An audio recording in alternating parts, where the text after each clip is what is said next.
बड़ा सुंदर महाराज। शमी के 5 पत्ते, बेलपत्री के 5 पत्ते, बेर के 5 पत्ते। क्या क्या चीज है जरा जम के बोलो। शमी के 5 पत्ते, बेर के 5 पत्ते और बेलपत्री के 5 पत्ते। महाराज श्रावण महीने की दोनों अष्टमियों में से कोई भी अष्टमी, यह भी जरूरी नहीं है कि सोमवार की ही अष्टमी चाहिए। श्रावण महीने की दोनों अष्टमियों में से कोई भी अष्टमी को बेर के पत्ते पर लाल चंदन, बेलपत्री के पत्ते पर पीला चंदन, शमी के पत्र पर केवल कोई चंदन लगाने की जरूरत नहीं, सादा केवल एकदम कुछ भी उसमें लगाकर नहीं, सिंपल। पहले लाल चंदन वाले पत्ते, फिर बेलपत्री के पत्ते, फिर शमी के पत्ते शिवलिंग के ऊपर समर्पित कर कर उसको उठाकर वापस लाकर बेलपत्री के पेड़ के नीचे ही 1 लोटा जल समर्पित कर कर पहले पत्ते चढ़ा देंगे, फिर लोटा भर जल समर्पित कर देंगे। उसी चढ़े हुए पत्तों में से 5 बेलपत्र को लेकर अपने घर आ जावे और अवधूतेश्वर महादेव, कौन से महादेव? अवधूतेश्वर महादेव।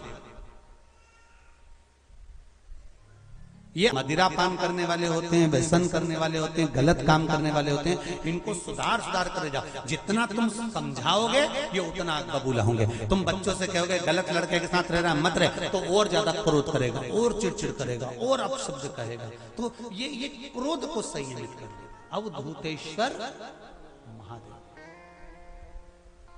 अवधूतेश्वर महादेव का स्मरण कर 5 पत्तों को लेकर आइए। कुछ समय बाद जैसा जैसा समय की अनुकूलता मिले, आप किसी मदिरा का पान करने वाले या किसी व्यक्ति को वो पत्ते दोगे या प्रसाद के रूप में दो तो अच्छी बात है, नहीं तो उस पत्ते का थोड़ा थोड़ा भाग भी प्रतिदिन मात्र 21 दिन तक अगर थोड़ा थोड़ा भाग भी दे दिया जाए तो धीरे धीरे धीरे धीरे मदिरा पान, व्यसन, गलत आदतें छूटना प्रारंभ हो जाती है और वो शंकर की शरणागति करेंगे। हमें बताया था जिस दिन शंकर और पार्वती के मिलन का दिवस हो, और केवल एक माता पार्वती के अकेले मिलन का नहीं, 64 योगनियां तक भगवान शंकर से मिलने के लिए आती है। पीला चंदन लगाना, कितना लगाना है? बीच वाला जो पत्ता है उस पर पीला चंदन। जब आपको लगे कि मेरा जीवन बहुत कष्टमय है, अब ये रोग, अब ये कष्ट दूर ही नहीं हो रहा, अब ये आए दिन तकलीफ पर तकलीफ बढ़ती जा रही है, आए दिन रोग, बीमारी, पैसा घर में बच नहीं रहा, बहुत कष्टमय जीवन है, इसमें लगाओ पीला चंदन बेलपत्री की बीच तलकी। महाराज और बीच पत्ती पर जब चंदन लग जाए, लगने के बाद में ये दोनों पत्ती पर लाल चंदन लगा लीजिए। इन दोनों पत्ती के बीच में जो डंडी का भाग होता है, आपको कहा था, आपको स्मरण में होगा शायद, हमने जब बेलपत्री की महत्वता बताई थी तो उस बेलपत्री की महत्वता में कहा था ब्रह्मा विष्णु महेश ये 3 हैं, बोला था। बीच में ये बड़ी पत्ती से लेकर जो 2 पत्तियां होती हैं, इनके बीच में जो जगह बचती है, इसमें माँ पार्वती के 64 योगनियां, माँ पार्वती अपनी पूर्ण सिद्धि के साथ में जितनी भी देवी के स्वरूप हैं, वो माता 64 योगनियां देवी के स्वरूप में यहाँ पर विराजमान होती हैं। 2 पत्ती के नीचे से जो डंडी होती है नीचे तक, ये पूरी डंडी में 33 कोटि देवी देवताओं विराजमान होते हैं इस पूरी डंडी के अंदर।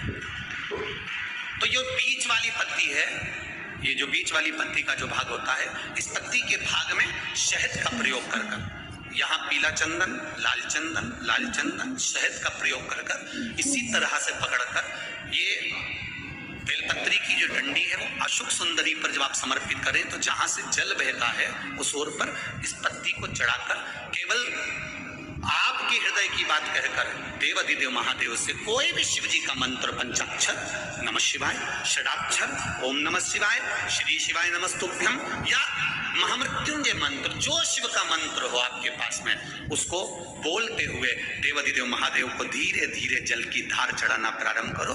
जल की धार जब पूर्ण होने लगे, उसमें थोड़ा जल बचे, तब अशोक सुंदरी पर जो तुमने बेलपत्र चढ़ाई है वहां उस जलधार को चढ़ा। ये प्रयोग आपको केवल सोमवार की अष्टमी पढ़ने पर ही करना है। कौन से दिन करेंगे? जम के बोलिए जरा। सोमवार की अष्टमी पढ़ने पर यह प्रयोग करें और जल चढ़ाकर बाबा से विनती कर उसी बेलपत्र को वापस उठाकर कहीं जलाशय में या किसी पेड़ के नीचे विसर्जन कर दें और 1 लोटा जल वहां भी चढ़ा दें। बस निवेदन कर आ जाइए, मेरा बाबा 3 माह के अंदर हाथ जरूर पकड़ेगा और आपको दलदल से बाहर। एक काया के रोग से एक बात और आपसे कहेंगे, उतारिएगा। जिसके शरीर में सफेद चमड़ी पड़ने लगती है, चर्म रोग हो जाता है, या चेहरे पर आंख के पास में पूरा कालापन आ जाता है, उसको हमेशा याद रखना है, लाल चंदन का लेपन पीपल के पत्ते पर करिए। काय पर करना है? पीपल के पत्ते पर लाल चंदन का लेपन करिए। लेपन कर सोमवार की अष्टमी के दिन उसको लेपन कर वापस निकाल कर शंकर भगवान पर उसका धीरे धीरे त्रिपुंड बनाकर लेपन करना प्रारंभ करिए।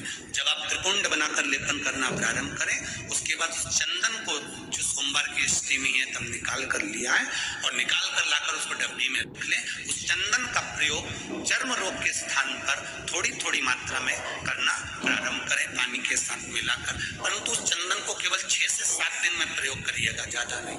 धीरे धीरे चमड़ी, परंतु उसको सोमवार की अष्टमी के दिन सिद्ध कर बनाना है। उसको सोमवार की अष्टमी के दिन चढ़ाना है श्री शिवाय नमस्तुभ्यम या ओम नमः शिवाय या पंचाक्षर मंत्र या महामृत्युंजय मंत्र, जो आपको आता हो, शिव जी का जो नाम आपको याद हो उसको बोलकर चढ़ा, उसको लिया, फिर उसको अपने शरीर पे लगाना प्रारंभ करो। उसका फल आपको 15 दिन के अंदर धीरे धीरे धीरे धीरे प्राप्त होना प्रारंभ। लाल चंदन का प्रयोग शिव जी के लिए अवश्य। सोमवार के अष्टमी के दिन अशोक सुंदरी वाली जगह, सबको मालूम है ना अशोक सुंदरी की जगह, अशोक सुंदरी वाली जगह पर 7 हल्दी की बिंदी रख दी जाए। लड़का लड़की जिसका विवाह नहीं हुआ उसका हाथ रख दिया जाए और वही हाथ के छापे पीपल के वृक्ष पर 5 लगा दिए जाए। महाराज 3 महीने में उसका विवाह पक्का हो जाता है। सोमवार की अष्टमी का इतना भाव है, सहज नहीं है। सोमवार की अष्टमी शिव और आद्य शक्ति का मिलन है। सोमवार की अष्टमी भगवान शंकर और पार्वती का मिलन। ऐसी कौन सी कामना है जो शिव पूर्ण नहीं करते? बस आपका विश्वास, आप उस पर भरोसा करना तो पूर्ण करना। पूर्ण भरोसा मतलब छोड़ दिया। पूर्ण भरोसा मतलब शंकर जी के मंदिर में नारियल नहीं फूटता है क्या? महादेव श्री शिवाय नमस्तुभ्यम। दोस्तों, सोमवार की अष्टमी का बड़ा विशेष महत्व होता है। सोमवार की अष्टमी के दिन भगवान भोलेनाथ माँ पार्वती के मिलन का दिन कहा जाता है। ऐसे में यदि आप सोमवार की अष्टमी के दिन भगवान भोलेनाथ के शिवलिंग पे 5 बेलपत्र समर्पित करके 1 लोटा जल समर्पित करते हैं तो महादेव आपकी मनोकामना अवश्य पूरी करेंगे। आपके घर में सुख समृद्धि बनी रहेगी, धन की कभी कोई कमी नहीं आएगी।